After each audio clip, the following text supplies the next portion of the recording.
Why we should care about space when we have all these problems here on Earth. I don't think we should send humans to Mars. I don't think we're ready for space travel. We need to, in effect, self-quarantine ourselves. Whenever we talk about space travel, somebody says, why are we talking about Mars while people are starving? Why are we funding rockets when we have climate change? Why is Elon Musk a trillionaire? Or was a trillionaire? Watching billionaires launch rockets into space while Earth is burning feels a bit dystopian. We could spend that money elsewhere, like, I don't know, healthcare, planting trees, or a stronger Wi-Fi signal. But here's the thing.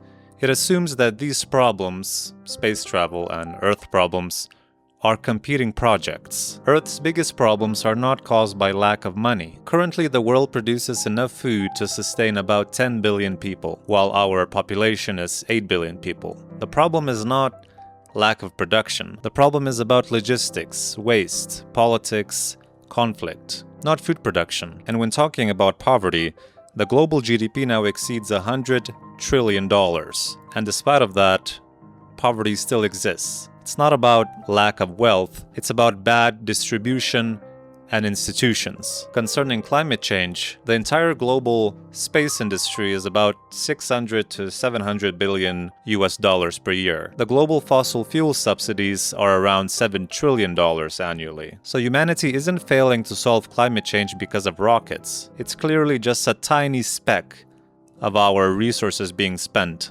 on the space industry. People greatly overestimate NASA's budget. US spends around 0.4% of federal spending, and that's about $25 billion annually. US defense spending is approximately $900 billion. Global military spending is around $2.7 trillion.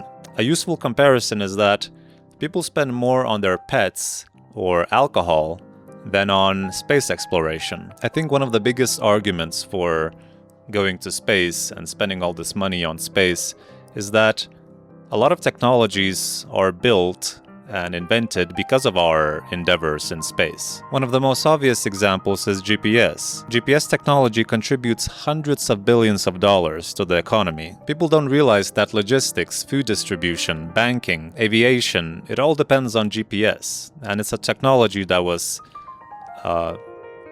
forged because of our need to travel and to navigate space. Another technology that we can thank because of space exploration is weather forecasting. Satellite data prevents crop losses, shipping losses, disasters. It also helps for war, and perhaps that's one of the biggest reasons why governments invest so heavily into space. And everything else, communication-wise, television, internet, remote communications, it all depends on satellites. If all satellites disappeared today, civilization wouldn't collapse, but it would feel like going back decades into the past. There's a list of technologies that came into being because of space exploration. Memory foam, scratch-resistant lenses, improved water filtration, infrared thermometers. All of these technologies later transformed computing, and there's many more technologies to come in the future because of space exploration. Something that I'm excited is a company called AST, Space Mobile. It's basically a company first of its kind that is building a broadband network with satellites. Its primary goal is to basically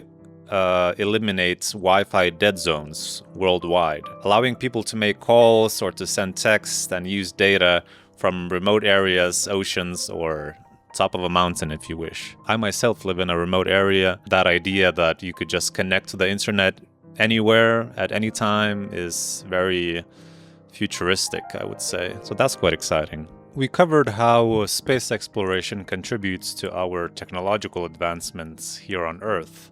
And the two don't necessarily compete. You can't spend on space and at the same time have investments on Earth. Hey, this is me from the future. I just realized that I made a distinction between spending money on Earth and on space, and it's actually the same thing. As this astronomer on Reddit puts it very well, it's not like we are literally launching the cash into space and never using it. It's actually spent on Earth, and the research and development has paid itself back many times over. So another very, very strong argument for why we should explore space and invest in space is because of extinction events. It's very likely that in the future we'll have another cataclysmic event that will wipe out humanity. So it's important to be prepared for that. And I think that our space exploration endeavors act as an insurance policy for survivability for us humans. Earth will experience another cataclysmic event. The question is when. In 2022, NASA intentionally changed an asteroid's orbit, and that proved that we can alter the trajectory of interstellar objects. If another meteor comes our way that similar to the one that wiped out the dinosaurs, having this technology to move asteroids out of the way can prove very consequential for us. We are very vulnerable on this planet, and if we would experience a similar event to the Carrington event, I hope I'm pronouncing it right, then we are cooked. The Carrington event was the most intense geomagnetic storm in recorded history. It took place in 1859. It created strong disturbances that were reported globally and caused sparking and even fires in telegraph stations. That's a big deal. And if we experience something like this again, it would wipe out a lot of our infrastructure. So it's important to come back to the insurance policy.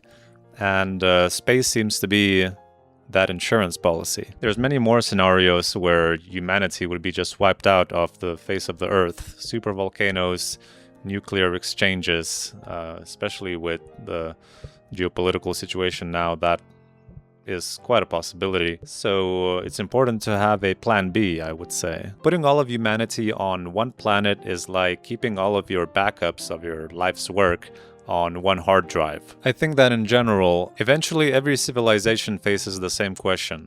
Do we stay and disappear, or do we leave? And even if none of these scenarios actually do happen, we still have limited time. Our sun will become uninhabitable for Earth in roughly 1 billion years. It will become a red giant in about 5 billion years.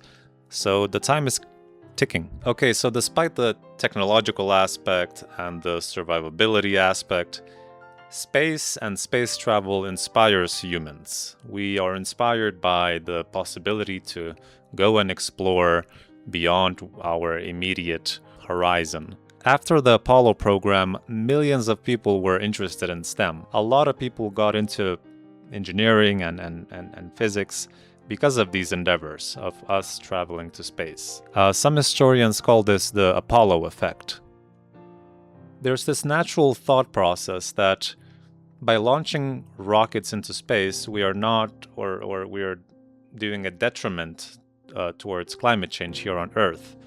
But ironically, when people first saw the image of Earth from space, that inspired a lot of people, or gave a lot of people perspective that Earth is a fragile system and a very small home that we're living on.